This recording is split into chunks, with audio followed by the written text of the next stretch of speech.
Vocabulary lists are notoriously difficult to memorize, and they cause a huge amount of anxiety for Arabic learners at all levels. On this channel, we are asked time and time again to introduce vocabulary lists for our story listening sessions, even as recently as the last week. However, I'm going to push back on that, and I'm going to push back quite hard.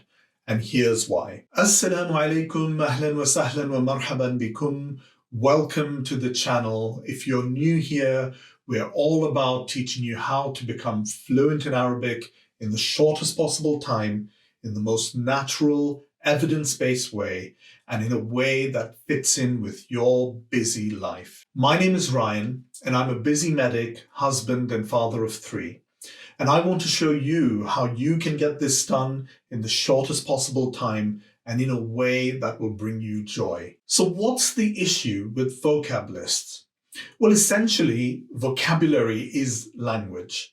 If you're wanting to achieve fluency in a language, you have got to acquire a lot of words. Now, believe me, I've been there. I've collected loads of vocabulary lists from lots of different sources.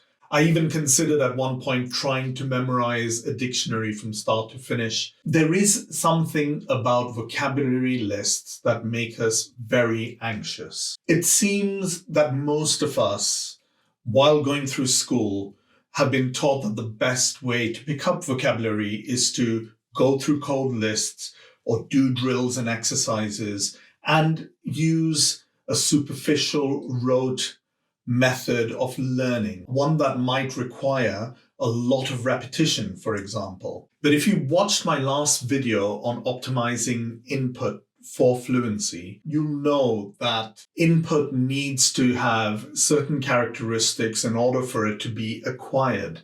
And by acquisition, I mean a deep learning, one that gets your language acquisition device, your brain, to retain that word, but also impart meaning. And that's the crucial thing here. So the thing I'd like you to think about when devising your strategy to become fluent in Arabic is to think about, what are you optimizing for? Are you trying to optimize for a certain set of words, for example, high frequency words that you feel that you need to acquire? Or are you trying to optimize for meaning, which is essentially what the purpose of language is? And that distinction is actually quite important because it's going to change the way you behave when you're acquiring language. The thing is, language is not knowledge. It's not memorization.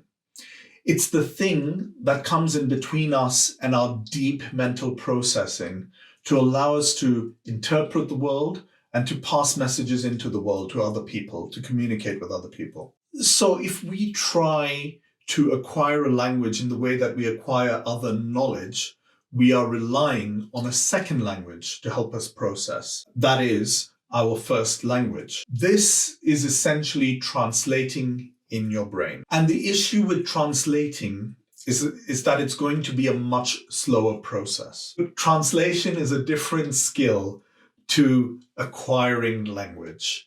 Translation is something that can take a little bit of time.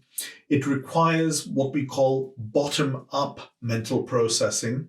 And you've got all the time in the world to work through sentences and vocabulary and try and figure out what the meaning is. When you're looking to become fluent in Arabic, what you're looking for is a quick movement from your deep thoughts to words and actions that you are able to express. Now, one of the things I encourage other learners of Arabic to do is to become cultural observers, people who are noticing things. And by noticing things, I mean noticing how language is used by Arabs in particular. If you take the translation approach, for example, with the phrase like, اقتربت منه, I drew close to him, or I approached him. The preposition used with this verb is min. And if you were translating directly from English, it wouldn't make sense because min means from. I was approaching from him. Doesn't sound right. If you were doing the 100 Days of Arabic with us, you may have come across the sentence, where the Prophet sallallahu alaihi wasallam tazawwaja min Khadija. He got married to Khadija, but the word is min, from. So it doesn't quite work. And so what you've got to understand is that different languages work in different ways. It's far better to attach a direct semantic meaning to the words and phrases you hear rather than the meaning through translation. So the point I'd like to make in this video is that vocabulary lists are probably not serving your best interests when it comes to getting you fluent in Arabic. The purpose of your input, that is, understanding meaning rather than translating, affects how you're going to acquire language. I'd just like to leave you with the advice to just try it, give it a go. 3 to 4 months of regular daily input at a level that's comfortable to you, comfortable enough for you to read without having to go to the dictionary for every word, and see what happens, see whether it makes a difference. And if it does, carry on. If this idea is new to you, I have a video here on how to optimize your input for fluency in Arabic.